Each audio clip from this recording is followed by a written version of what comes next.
এইটা বউ ସେ ମୁହାଁ ପିଠାଟା ନା ଆ ଭିତରେ ପୁର ଦିଆହେଇଛି। ବାବାରେ ବର୍ଷା ସାଙ୍ଗମାନେ ଦେଖନ୍ତୁ କିଭଳି ବର୍ଷା ହଉଛି। ବୋଉ ଏଠି ଶୋଇ ଗଲେନି ଆରାମସେ। ବୋଉ ଘଟରେ କି ଗୋ କ୍ଷୀର ଆଉ ଖସା। କ୍ଷୀର ଖସା କି ପାଇଁ? ଆଜି ମୋର ରବିନାରାୟଣ ବ୍ରତ। କି ମାଛ? ବାଉଲ ଆଉ ଚୁନା। ବାସ୍ ବାସ୍ ସାଙ୍ଗମାନେ ଜମିଗଲା। ଲାଜ କରୁଛୁ କି ଭବାନୀ?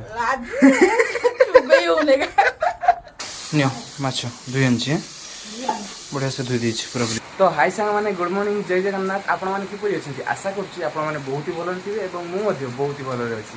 ତ ସାଙ୍ଗମାନେ ସକାଳୁ ସକାଳୁ ଏବେ ଟିକେ ମୁଁ ଦେଖିପାରୁଥିବେ ଆମ ନୂଆ ଘରେ ସେଇଟା ହେଉଛି ଘରଟା। ଏଇଠି ଟିକେ ଏକ୍ସରସାଇଜ୍ କରିଦେଲି, ଫାଙ୍କା ଜାଗାରେ ଟିକେ ଏକ୍ସରସାଇଜ୍ କରିଦେଲି। ଆଉ ଏକ୍ସରସାଇଜ୍ କରିକି ଦେଖନ୍ତୁ କେତେ ଜୋର ବର୍ଷା ହେଉଛି ଆଜି ସକାଳୁ ସକାଳୁ। ସାଙ୍ଗମାନେ ବର୍ଷା ସକାଳୁ ପୁରାପୁରି ଲଗେଇକି ରଖିଛି, ଟୋଟାଲି ଛାଡ଼ିବାର ନାଁ ଗନ୍ଧ ଧରୁନି। ଆଉ ଦେଖିପାରୁଥିବେ ଏଇଭଳି କିଛି ସକାଳର ଦୃଶ୍ୟ ଆଉ ବର୍ଷା ହଉ। ଆଉ ଏଇଟା ଆମର ପୁରୁଣା ଘର ଦେଖିପାରୁଥିବେ। ତ ଠିକ୍ ଅଛି ସାଙ୍ଗମାନେ ଏକ୍ସରସାଇଜ୍ ସରିଗଲା। ଏବେ ଯିବା ଘର ଆଡ଼କୁ। ଆଉ ଘରେ ଯାଇକି ଟିକେ ବ୍ରସ୍ କରିଦେବା, ତାପରେ ଖାଇଦେବା ଦୁଇଟା। ଭୋକ ବି ଲାଗିଲାନି ଏକ୍ସରସାଇଜ୍ କରିକି। ତ ସାଙ୍ଗମାନେ ଏବେ ଖାଇଦେବା। ତ କାଲିକାର ଯେଉଁ ପିଠା ଥିଲା ବୋଉ କରିଥିଲେ ରାତିରେ, ଏଇଟା ବୋଉ ସେ ମୁହାଁ ପିଠାଟା ନା ଆ ଭିତରେ ପୁର ଦିଆହେଇଛି। ଭିତରେ ଦିଆହେଇଛି ସାଙ୍ଗମାନେ। ଏଇଟା ମୁହାଁ ପିଠାଟା କାଲି ଆପଣମାନଙ୍କୁ ଦେଖେଇ ନଥିଲି। ସକାଳୁ ସକାଳୁ ପିଠା ଖାଇଦେନି ତାହେଲେ ସକାଳୁ ସକାଳୁ ପିଠା ଖାଇଦେନି।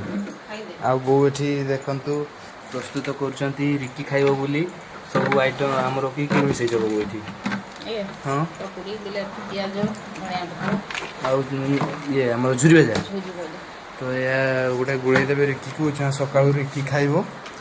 ଆଉ ଆମେ ଏବେ ପିଠା ଦୁଇ ଖଣ୍ଡ ଖାଇଦେବା। ଆଉ ମୁହାଁ ପିଠାଟା କାହା ପାଇଁ ରଖିଛ ବୋଉ? ମୋ ପାଇଁ। ହଉ। ତ ସେମାନେ ଖାଇସାରିଛନ୍ତି, ବାପା ବୋଉ ରିକି ଖାଇସାରିଛନ୍ତି। ଆଉ ମୁଁ ଖାଇନଥିଲି ଯେହେତୁ ମୋ ପାଇଁ ମୁହାଁ ପିଠାଟା ରଖିଦେଇଛନ୍ତି। ତ 5-6ଟା ନେଇଯିବା ପିଠା ଖାଇବା ସକାଳୁ। ବାବାରେ ବର୍ଷା ସାଙ୍ଗମାନେ ଦେଖନ୍ତୁ କିଭଳି ବର୍ଷା ହଉଛି। ବର୍ଷା ସକାଳୁ ସକାଳୁ କିଭଳି ହେଉଛି ଦେଖନ୍ତୁ। ଆଉ ବୋଉ ଏଠି କି କରୁଛନ୍ତି ଦେଖନ୍ତୁ। ବୋଉ ଏଠି ଶୋଇ ଗଲେନି ଆରାମସେ। ବୋଉ ଏ ବୋଉ ବୋଉ ବୋଉ ଶୋଇଯାଇଛ? ଆଉ ବୋଉ ଏଠି ଗାଧେଇତେ ବାହାରିଥିଲେ ତ ଏଠି ଶୋଇ ଯାଇଛନ୍ତି ଆରାମସେ ଶୋଇ ଗଲେଣି। ବର୍ଷା ତ ବହୁତ ଜୋର ହଉଛି। ଏଇଟା ଲଘୁଚାପ କରୁଛି ନା? ହଉ ହଉ ବର୍ଷାଟା କମୁ ଗାଧେଇବ। ତ ବୋଉ ଗାଧେଇତେ ବାହାରିଥିଲେ। ଆଉ ସେଇ ଟାଇମ୍ରେ ଦେଖୁଛନ୍ତି ବର୍ଷା ପ୍ରବଳ ଜୋର ହେଉଛି ସାଙ୍ଗମାନେ। ଆଉ ବର୍ଷା ସହିତ ପବନ ବି ସେଇଭଳିଆ ହେଉଛି। ତ ଫାଇନାଲି ସାଙ୍ଗମାନେ ଏବେ ଟିକେ ଫର୍ଚ୍ଚା କଲା, ଜଷ୍ଟ ଏବେ ଫର୍ଚ୍ଚା କଲା। କିଛି ସମୟ ହେଲା 10-15 ମିନିଟ୍ ହେଇଛି ଦେଖନ୍ତୁ। ପାଗ କ୍ଲିଅର କଲା, ନହେଲେ ସକାଳୁ ପୁରାପୁରି ଢାଳୁଥିଲା ମେଘ। ଆଉ ବୋଉ ଏଠି ପୂଜା କରିତେ ଲାଗିଯାଇଛନ୍ତି ଗାଧୋଇ ଗୁଧାକି। ପାଖାପାଖି ହେଲାନି 8:30 ପାଖାପାଖି ହେଲାନି। ପ୍ରଭୁ ଜୟ ଜଗନ୍ନାଥ ପ୍ରଭୁ। ଏ ବୋଉ ଏଇ ଘଟରେ କି ଗୋ? କ୍ଷୀର ଆଉ ଖସା। କ୍ଷୀର ଖସା କି ପାଇଁ? ଆଜି ମୋର ରବିନାରାୟଣ ବ୍ରତ। ଆଉ ସୂର୍ଯ୍ୟଙ୍କୁ ଅର୍ଘ୍ୟ ଦେନ କ୍ଷୀର ଖସାର ଆଉ ଫୁଲ। ଭଲ ନା? ଓହୋ ଆଜି ରବିନାରାୟଣ ବ୍ରତ? ହଁ ଆଜି ରବିବାର ଏକାଦଶୀ ପଡିଛି। ଆଚ୍ଛା ଆଚ୍ଛା। ତ ଏଇଟା କି କରାହବ? ଆମର ତୁଳସୀରେ ଢାଳା ହବ ନା କି? ସୂର୍ଯ୍ୟଙ୍କୁ ଅର୍ଘ୍ୟ ଦେଇଦବ। ଓହୋ ସୂର୍ଯ୍ୟଙ୍କୁ ଅର୍ଘ୍ୟ ଦିଆହବ ସାଙ୍ଗମାନେ। ତ କ୍ଷୀର ଖସା ଘଟିରେ ରଖିଛନ୍ତି। ଭବାନୀ ଏଠି ଆସିକି କି କରୁଛୁ? କି ପାଇଁ ଆସିଥିଲୁ ଭାଇ? ମାଛ ଦେଇତେ ଆସିଥିଲୁ। ମାଛ ଦେଇତେ ଆସିଥିଲୁ ଦେଇକି ମୋ ସହିତ ଲାଗତେ ନାଗିଛୁ ଏଠି ନା। ତ ସାଙ୍ଗମାନେ ଦେଖନ୍ତୁ ମାଛ ଦେଇତେ ଆସିଥିଲା ଭବାନୀ। ଭାଇ ବିକି ଆଣିଥିଲା ମାଛ। କି ମାଛ? ବାଉଲ ଆଉ ଚୁନା। ବାସ୍ ବାସ୍ ସାଙ୍ଗମାନେ ଜମିଗଲା। ଭାତଟା ପୁରାପୁରି ଜମିଗଲା। କି କହିଲୁ? ବିକି ଭାଇ କି କଥା କହିଲୁ? ମୁଁ କହିନି ବିକି ଭାଇ ନମ୍ବର ବାହାରିଗଲା। ବିକି ଭାଇ ନମ୍ବର ତାକୁ ଏମାର୍ଜେନ୍ସି SOSରେ ପକେଇ ଦେଇଛି ମୁଁ ତା ନମ୍ବର। ମୋର କିଛି ଅସୁବିଧା ହେଲେ ସିଏ ତା ପାଖକୁ ଆଗେ ଇନଫର୍ମେସନ୍ ଯିବ। ବୁଝିପାରିଲୁ? ତ ଦେଖିବା ଭବାନୀ କେମିତି ମାଛ ଆଣିଛି। ବୋଉ ଭବାନୀ ମାଛ ଆଣିଛି ନାଇଁ କି? ଦେଖାଉନା ଏ ଚୁନା ମାଛ ନା କି କହିଲା? ଚୁନା ମାଛ ଭବାନୀ ଆଣିଛି। ଆଉ ଏଇଟା ବାଉଲ। ଆଚ୍ଛା ତାହେଲେ ଇଏ କି କରିବ ବୋଉ ଆଜି?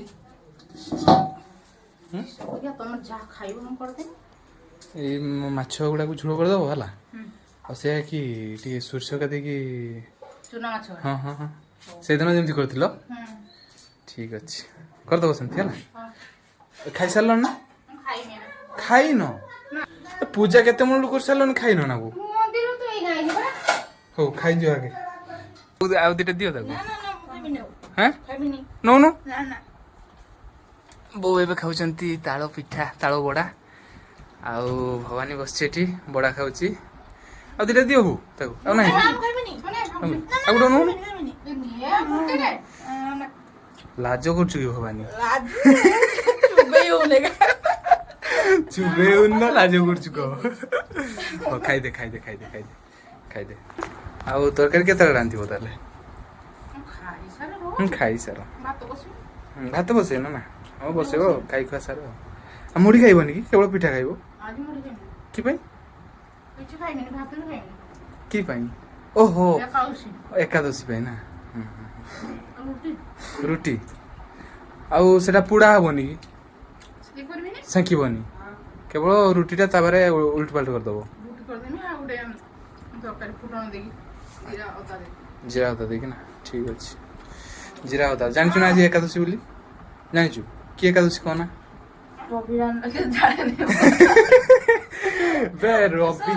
ରବି ନାରାୟଣ ବୋଉ ଗ ଏ ବୋଉ ଗ କି ଏକାଦଶୀ ଗ ରବି ନାରାୟଣ କି ଗୋଟେ କହିଲ?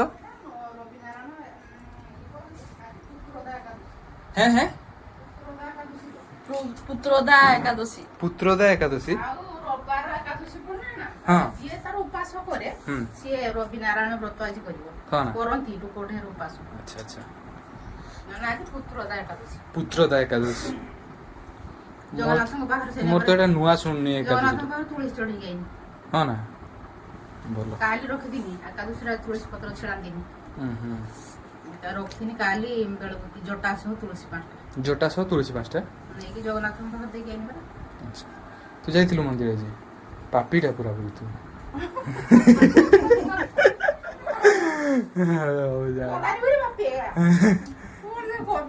ଏକ ନମ୍ବର। ତ ସାଙ୍ଗମାନେ ଫାଇନାଲି ବାପା ଆଣିଛନ୍ତି ପୁଣି ରୋହି ମାଛ। ତ ରିକି ଯେହେତୁ ବାଉଲ ମାଛ ଖାଇବନି ଭବାନୀ ଆଣିକି ଦେଇଯାଇଥିଲା ସକାଳୁ ତ ବାପା ତା ପାଇଁ ରୋହି ମାଛ ଆଣିଛନ୍ତି। ତ ବୋଉ ବି ସେଠି ରୋଷେଇ କରୁଛନ୍ତି ଯେହେତୁ ସେ ମୋତେ ଟିକେ କହିଲେ ମାଛଟାକୁ ଧୋଇ ଦେଇତେ। ଚାଲନ୍ତୁ ପ୍ରଥମେ ମାଛଟାକୁ ଧୋଇଦେବା। ବୋଉ ନିଅ ମାଛ ଧୋଇ ଆଣିଛି। ବଢ଼ିଆ ସେ ଧୋଇ ଦେଇଛି ପୁରାପୁରି। କି କରୁଛ? ମାଛ ତରକାରୀ ତ ରିକି ତ ବାଉଲ ମାଛ ଖାଇବନି ଆଉ। ଠିକ୍ ଅଛି ଧୋଇ ଆଣିଛି ବଢ଼ିଆ ସେ। ମାଛ ଝୋଳଟା କରୁଛ ନା ଏଇଟା? ହଉ ନିଅ। ତ ସେମାନେ ଏବେ ବୋଉ କରୁଛନ୍ତି ମାଛ ଝୋଳ। ଆଉ ବୋଉ ପତୁଆଟା କରିବ ନା କଣ କରିବ? ଇଏ କରୁଛ କି ସୋରିଷ ବାଟଟା? ଠିକ୍ ଅଛି। ତ ସାଙ୍ଗମାନେ ଏବେ ବୋଉ ମସଲା କରିସାରିଲେଣି। ଆଳୁ ସିଝେଇ ଦେଇଛ ନା? ତ ଏଠି ମସଲା କରିସାରିଲେଣି। ଆଉ ଆମର ଚୁନା ମାଛରେ ହେବ ପତୁଆ। ଦେଖିପାରୁଥିବେ ଏଇଟା ଚୁନା ମାଛଟା। ଚୁନା ମାଛରେ ହେବ ପତୁଆ। ଏ ବୋଉ ଗ ଏଠି ଗୋଟା ସାରା ପିମ୍ପୁଡ଼ି ଲାଗିଯାଇଛି ଗ। ପାଣି ଦେଇକି ବସେଇଛି ପରା। ତମେ ପାଣି ଦେଇକି ବସେଇଛ ବୋଲି ଉପରକୁ ଚଢିନି। ତ ଚାରିପଟରେ ଅଛି ପିମ୍ପୁଡ଼ି। ଚଢିବନି ନା? ଠିକ୍ ଅଛି। ତ ଠିକ୍ ଅଛି ସାଙ୍ଗମାନେ ଭିଡ଼ିଓଟି ଆଉ ଲମ୍ବା କରିବାନି। ବହୁତ ଏଠି ତରକାରୀ ପ୍ରସ୍ତୁତ କରିବାରେ ବହୁତ ଜୋର ଲାଗିଯାଇଛନ୍ତି। ଆଉ ଆପଣମାନେ ଆଜି କି ଖାଇଲେ ଦ୍ୱିପହର ବେଳେ ନିହାତି ଭାବେ କମେଣ୍ଟ ସେକ୍ସନରେ ଟିକେ ଜଣେଇବେ। ଆଉ ଯଦି ଆମ ଗାଉଁଲି ଲାଇଫଷ୍ଟାଇଲ୍ ଭିଡ଼ିଓ ଏପରି ଭଲ ଲାଗୁଥିବ ଆପଣମାନଙ୍କୁ ତ ନିହାତି ଭାବେ ଆମ ଚ୍ୟାନେଲକୁ ଗୋଟେ ସବସ୍କ୍ରାଇବ୍ କରିବାକୁ ଜମାରୁ ଭୁଲିବେନି। ତ ରହୁଛି ଜୟ ଜଗନ୍ନାଥ।